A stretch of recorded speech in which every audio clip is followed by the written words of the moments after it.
এই সেই ওষুধ ধনে এবং পেঁয়াজ রসুনে দেওয়া যায় বাত মারার জন্য। এই সেই ওষুধ। আসসালামু আলাইকুম, অল টেকনিশিয়ান চ্যানেল থেকে সবাইকে স্বাগত।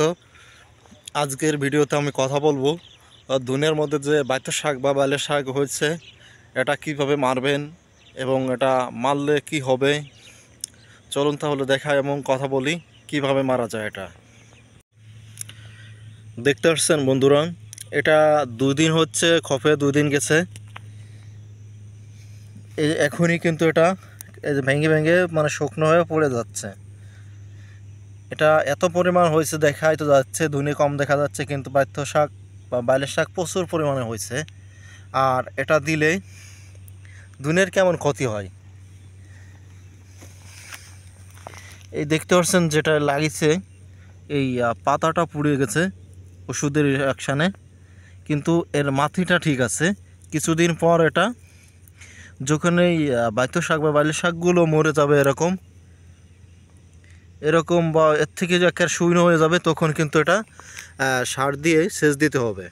ইউরিয়া সালফার দিয়ে সেচ দিলে এটা আবার ঠিক হয়ে উঠবে।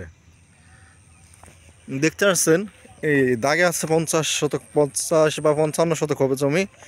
এখানে কিন্তু এত পরিমাণ বাইত হয়েছে। এর আগে আমি ভিডিও ছাড়ছিলাম জ্বালানোর সময়, বীজ বপনের 7 দিন বা 8 দিন পরে আমি পোড়া দিয়ে বাইত শাক মারিছিলাম, কিন্তু একটা কারণে এই বাইত শাকগুলো আবার জ্বালাইছে, যার কারণে পরবর্তীতে এসে আমি আবার পোড়া দিছি। এটা পোড়া না, এটা হলো বাইত শাক মারা ওষুধ ধনের মধ্যে। এটা আপনি কোথায় পাবেন? এটা যে কোনো কীটনাশকের দোকানে এটা কিন্তু পাওয়া যাবে। আর এটা দিলে শুধু ধনের পাতা পড়বে এবং যে বাইলের শাকগুলো আছে এগুলো কিন্তু মরবে। কিন্তু এর মধ্যে আবার দেখা যায় এই যে একটা আছে বনধনে,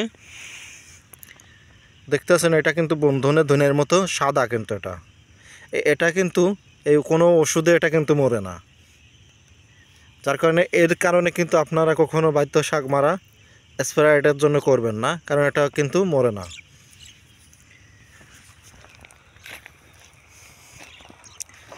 পাশে একটা জমি আছে, এর আগে দিয়েছে, কিছুদিন আগে দিয়েছে, সেটা কিভাবে মরেছে একটু দেখাই।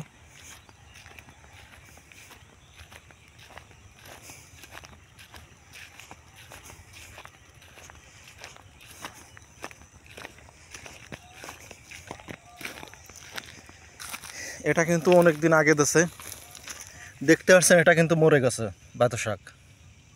বাত শাকগুলো মাথা মরে এবং গুঁড়াও কিন্তু মরে গেছে।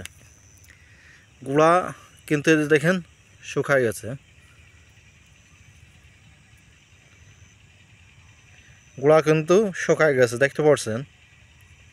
মাথার থেকে গুঁড়া এর আকর্ষণ করে আস্তে আস্তে এভাবে এই কিছু কিছু দেখা যাচ্ছে, দু একটা একবারেই মরে গেছে, এই যে শুকায় গেছে, এভাবে শুকায় যাবে। আর ধনেগুলো যেটা পাতা, এই শুধু পাতাটাই এবে মাঝিটা ভালো থাকবে, যার কারণে পরবর্তীতে সার দিয়ে সেচ দিলে এটা কিন্তু আবার হবে। আর যদি এই যদি এটা যদি না দিতাম, তাহলে কিন্তু এই ধনেগুলো কিন্তু হতো না, কারণ এই বাইত শাকে কিন্তু এইগুলো ধনেটা উঠতে দিত না। আপনার জমিতে যদি হয়ে থাকে তাহলে অবশ্যই আপনি দিতে পারেন। এটা দিলে উপকার হবে, বরংশ ক্ষতি হবে না, কারণ আপনার বর্তমান সময়ে কোনো এলাকায় কেউ করতে পারবে না যে আমার জমিতে বাইত শাক নাই, কারণ প্রত্যেক জায়গায় প্রত্যেক মাঠেই কিন্তু এই বাইত শাকগুলো এত পরিমাণ হয়েছে তা বলার বাইরে। আরেকটা কাজ করলে বাইত শাকগুলো কিন্তু দমন করা যায়, সেটা হলো আপনি বীজ বপনের পর ওটা হচ্ছে করবেন, ধনের স্প্রে দেবেন, ওই বীজটা জ্বালাবে না কিন্তু, তাহলে কিন্তু কম জ্বালায়, 2-1টা করে জ্বালায়। আর যদি আপনার জমিতে জ্বালায় থাকে এত পরিমাণ দেখালাম, তাহলে কিন্তু আপনি ওষুধটা প্রয়োগ করতে পারেন।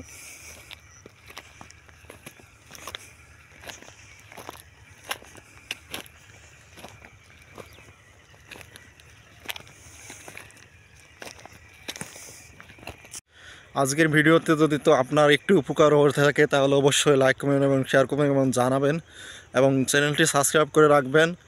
নিত্য নতুন ভিডিও পেতে বিভিন্ন আইটেমের ভিডিও পাবেন আমার চ্যানেলে। সবাই ভালো থাকুন, সুস্থ থাকুন, আল্লাহ হাফেজ।